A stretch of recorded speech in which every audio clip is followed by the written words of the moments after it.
வணக்கம். அரசன் தமிழர் சிலம்ப பயிற்சி பள்ளியிலிருந்து தலைமை ஆசான் திருமலை சக்தி. இன்னைக்கு நாம பார்க்க போற மூலிகை கோபுரம் தாங்கி.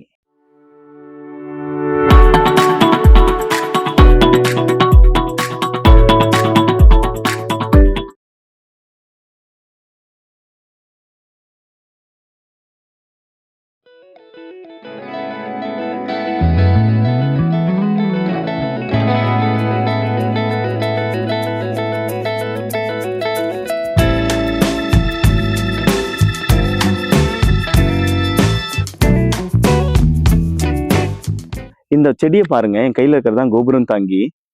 இந்த செடியோட அமைப்பே கோபுரத்தோட அமைப்புல இருக்கு இல்லைங்களா? அதனால இந்த செடிக்கு பேரு கோபுரம் தாங்கி அப்படின்னு சொல்லி பேரு. இந்த மூலிகை தலை சம்பந்தப்பட்ட பிரச்சனைகள் இருக்குல்ல, அது எல்லாத்துக்குமே ரொம்ப சிறந்த ஒரு தீர்வா இது அமையுது. முடி வளர்ச்சியை தூண்டுது. புழுவெட்டைன்னு சொல்லி ஒரு முக்கியமான ஒரு பிரச்சனை இருக்கு இல்லையா? தலையில அங்கங்க பூச்சி கடிச்ச மாதிரி கேப் இருக்கும்ல, அந்த கேப்பை ஃபில் பண்றதுக்கு இந்த மூலிகை ரொம்ப சிறப்பா செயல்படுது.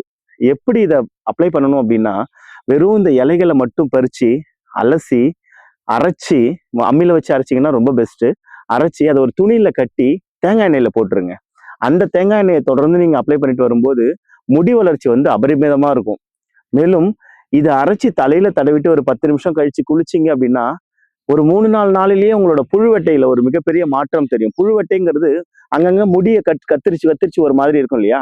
ஸோ அதுக்கான ஒரு சிறந்த மூலிகை இந்த கோபுரம் தாங்கி. மேலும் இந்த கோபுரம் தாங்கியோட வேர்கள் இருக்குல்ல, இந்த வேர்களை மட்டும் கட் பண்ணி தண்ணியில கொதிக்க வைக்கணும். அதாவது 1 லிட்டர் தண்ணி இருக்கு இல்லைங்களா, அது கிட்டத்தட்ட 1/2 லிட்டரா வர வரைக்கும் கொதிக்க வைக்கணும்.